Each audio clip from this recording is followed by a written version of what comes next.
Pugazhendhi sir வணக்கம். வணக்கம் வணக்கம் வணக்கம். இப்போ நம்ம தமிழக வெற்றி தொலைக்காட்சிக்கு வணக்கம்.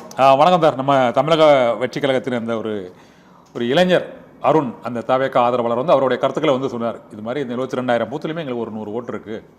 அந்த பூத்தில் ஏஜென்ட்டில் ரொம்ப ஆர்வமாக அவங்க உட்கார்ந்துருந்தாங்க. இதுவரை தமிழகம் காணாத ஒரு தேர்தல் காட்சி அது அப்படின்னு சொல்லியிருக்காரு. நீங்கள் பல தேர்தல்களை நீங்கள் பார்த்துருக்கிறீங்க. இந்த முறை தமிழக வெற்றி கழகம் அந்த பெறக்கூடிய அந்த வாக்குகள் எவ்வளவு இருக்கும் என்பது ஒரு கணிக்க முடியாத அளவுக்கு இப்போது இருப்பதாக அந்த தேர்தல் வாக்குப்பதிவுக்கு பிறகு பொதுவாக ஒரு பேசு பொருளாக இருக்குது. கணிக்க முடியாத அளவுக்கு தாவேக்காவின் வாக்குகள் அது எந்த அளவுக்கு இருக்குன்னு நினைக்கிறீங்க சார் நீங்கள், உங்களோட கணிப்புப்படி? அதாவது தேர்தல் முடிந்தது, ஆர்வமா நாளாத்தை நோக்கி எதிர்பார்த்து கொண்டிருக்கிறோம் எல்லாரும்.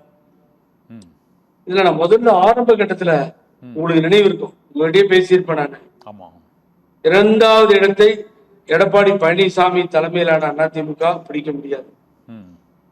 அப்ப 2வது இடம் மாறிதான் வருவதற்கு வாய்ப்பு இருக்கிறதுன்னு சொன்னேன். ஆனா இப்போ நான் விசிலுக்கு போட்டேன்னு பலர் சொல்லுவதை நாம் கேட்க முடிகிறது. அருண் அதை தான் சொல்லிட்டு இருக்காரு, எழுச்சியே போகலன்னாரு. ஒரு சப்ஸ்டிடியூட் வச்சுக்கிட்டு பூத்து கவுண்டிங் அப்போ பூத்து ஓட்டிங் அப்போ போலாம், ஒன்றும் போக கூடாதுலாம் இல்லை. ஆனா நாங்க ஆர்வமா அங்கேயே உட்காந்துருந்தோம், வேலை பண்ணோம் அப்படிங்கிறது ஒரு தம்பி அருண் சொல்லிட்டு.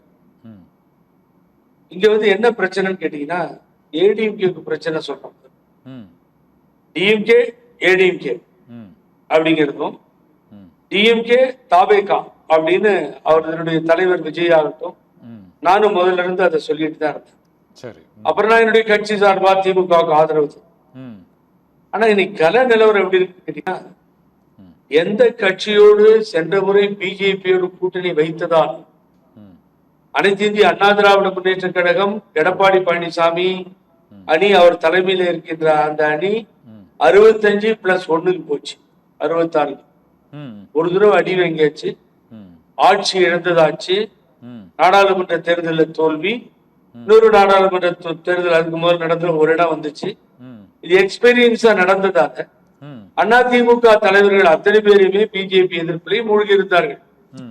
சென்னையிலே இருக்கின்ற இவர் ஜெயக்குமார், நான் சக்கரவர்த்தி மாதிரி இருந்த தோல்வியே எனது லைஃப்ல கிடையாது, கடந்த 20-25 வருஷம் இப்படிதான் போடுச்சு, பிஜேபியால தான் நான் தோத்தேன், அழிச்சு போன நாங்க இந்த பிஜேபி கூட சேர்ந்திருக்க கூடாதுன்னு சொன்னதை நாடறி எஸ்டிபி மாநாட்டில் நின்றுட்டு இனி பிஜேபியோடைய கூட்டணி இல்ல, அது நடக்கவே நடக்காதுன்னு திரு பழனிசாமி சொன்னதை உலகம் அறியும்.